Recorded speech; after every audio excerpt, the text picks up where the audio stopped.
corny man pakinggan, pero they choose you eh.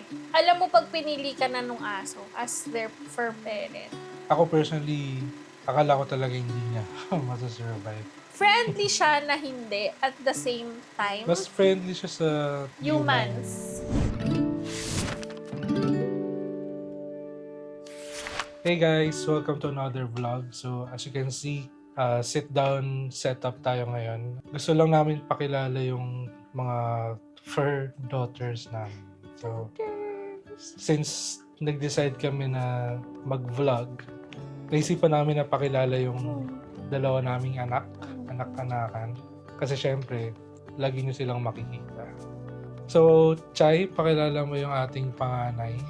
So, si Yoda Marie. Hello! How are you? Yoda. Up, up, up! Wah! Good girl! Bakit? Ano nga? Anong problema? Ha? Si Yoda Marie ay isang poodle. Binili namin siya, hindi siya kulay puti. Pero, nung tumanda-tanda siya ng konti, naging medyo puti na siya. Mas dominant na yung pagkamaputi niya. 3 years old na siya. Magpo 4 years old this year. Binili namin siya nung kasagsagan ng pandemic. Yeah, ano siya? Pandemic baby. Yes. Si Yoda is a girl. So, wag niyong papagkamalan siyang lalaki. So, Yoda Marie. Yoda Marie yung pangalan niya. Kaya na siya pinangalan ng Yoda kasi during that time, wala kami maisip na pangalan. As in, tapos sabi ni Mark, yung mas maganda daw kung yung pangalan ng dog, 2 syllables lang para mas mabilis ma-recall nung dog. Kaya naging Yoda. Mas mahilig din ako sa Star Wars. Siguro kwento lang din natin, trivia kay Yoda. Ano actually to? Nagkaroon siya ng scare nung puppy siya. Puppy pa lang siya. Nagka-blood parasite siya early Theosis? Mm. For context, ano siya, nagkukuha yung blood parasite na yun sa ticks and fleas. Bigla siyang isang araw humina na lang siya kumain, ganyan. Tapos nagsusuka, ganyan. Yun, nung pina-check namin siya, nung una, akala baka ano lang, may nakain lang, or dehydration, or whatever. Buti na mention ko, nung kasi ilalabas na namin siya, buti na mention ko dun sa vet, sabi nung vet, kailangan niyang ipa-check. Parang ilang weeks din siyang or ilang araw din siyang na-confine. Ako personally, akala ko talaga hindi niya masasurvive kasi di ba nga pag puppy, mahina pa yung immune system niya. So, kumbaga ano siya, miracle puppy siya. Oh. Akala namin din na namin siya may uuwi. Akala namin na pag nung iniwan namin siya sa vet, hindi na siya gagaling. Pero gumaling naman siya, thank you Lord.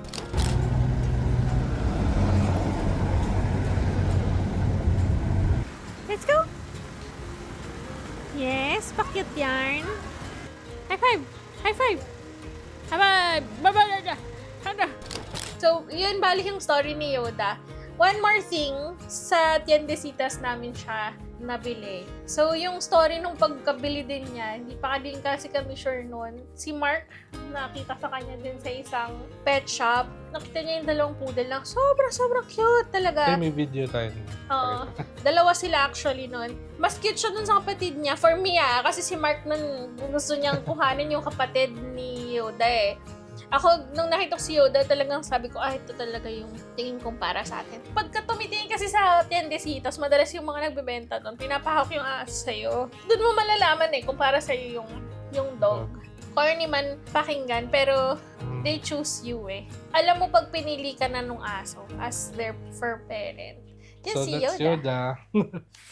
So, next naman okay, sige, for context, si Diggy, hindi dapat magkakaroon ng Diggy. Woo! Woo!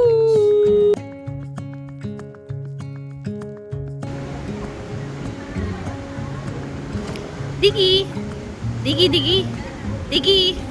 Actually, siniyaya ko si Mark tsaka si Yoda na magpunta ng Tiendesitas. Kasi gusto ko lang sanang yung alam mo yung pa-feel good na gusto ko makita ng maraming puppies, ganyan.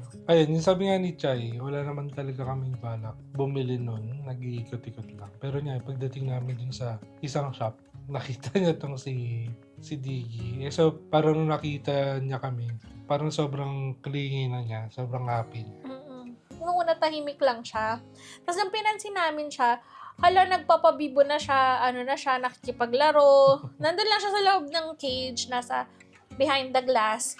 Tapos, nakikipaglaro na siya, fina-follow niya yung kamay ko, gumaganon-ganon ako, fina-follow niya. Tapos siya yung tipo ng puppy nun na parang gustong-gusto niya nang sumama.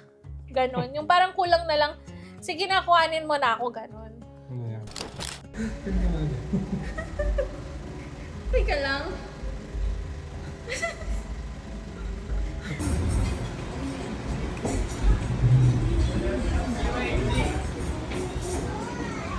Tinatanong ko si Mark kung pwede ba naming bilhin. Kumain kami, pinag-isipan namin. Sabi sa akin ni Mark, ikaw kung gusto mo, i-go mo na kasi kung Kumbaga kung magsisisi ka rin na hindi mo siya binili, hindi bilhin mo na. Parang gano'n. Tapos trivia sa name niya, siguro kung naglalaro ka ng Mobile Legends, alam mo na. Kasi kaming dalawa naglalaro ng ML, Mobile Legends, yes. Bang Bang. So, naisip namin na pangalan siya sa one of the heroes ng Favorite ko at the time, ay. At the time, Player favorite ko si Diggy. Kasi parang siya hindi siya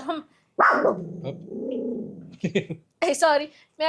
For context, may hippopotamus na, like, screensaver. Nasa may remote. Yan mo nga. Kasi tatahol lang tayo. Wow! Wow! May siya pa dati, Bawo niya na. Sige ko. No.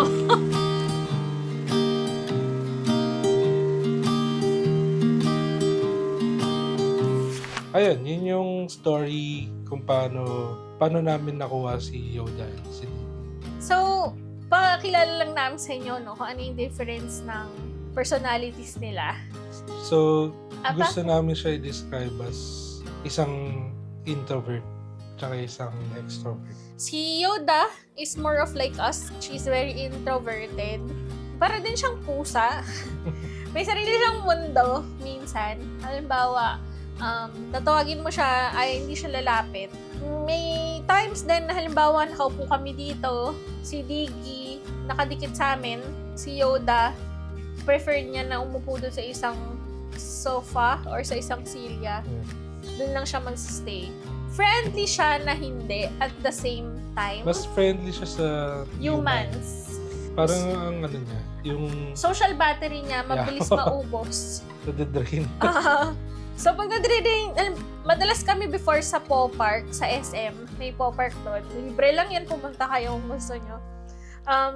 Madalas kami mag-Paw Park before. Yung mga pupasok na dog, sige, greet niya.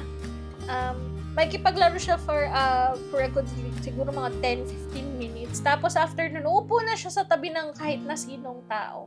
Pero si Diggy... Complete opposite naman dito kay Diggy. Na sobrang hyper. So, kung si Yoda is mababa yung social battery, ito naman, sobrang extreme naman.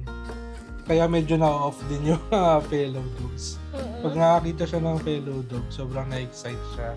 So, Nagpo-bark siya ng malakas. So, parang naiilang na yung mga kasama niya sa kanya. Actually, hindi nga yung naiilang actually, yung pet owner. Ay. Kasi, yung fur parent, kasi parang yung interpretation nila sa pag-bark ni Diggy is nangaaway, aggressive. Pero hindi, actually, nagpa-bark siya kasi gustong-gusto niyang lapitan. Gustong-gusto niya makipaglaro. Si Diggy din yung tipo ng dog na pwedeng manakaw. Kasi, kahit na sino lalapitan, kahit kanino nagpapa-belly rub. So, yun. Sobrang extrovert niya. Another difference sa kanila, siguro. Si Diggy, mahilig siya ng laging kandong, laging nakadikit sa'yo. Si Yoda, Gusto hindi niya masyado. minsan kailangan niya ng alone time. Siguro another difference, ewan ko kung mag-agree ka. Pero in terms of favorite human, Oo. feeling ko si Diggy mas clingy siya sa akin. Oo. Si Yoda naman, mas makama. So, Oo. at least May fair pa rin.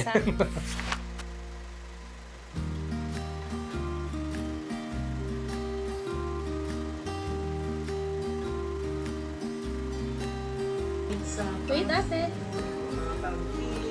Go. Good girl. Harap yan. So I think that's it for this vlog. No? Medyo maba na yung usapan natin. So again, if gusto nyo pang makarinig ng other experiences namin as fur parents, yun, comment nyo lang sa baba. Yun, thank you for watching and see you sa next video. Bye-bye. Bye!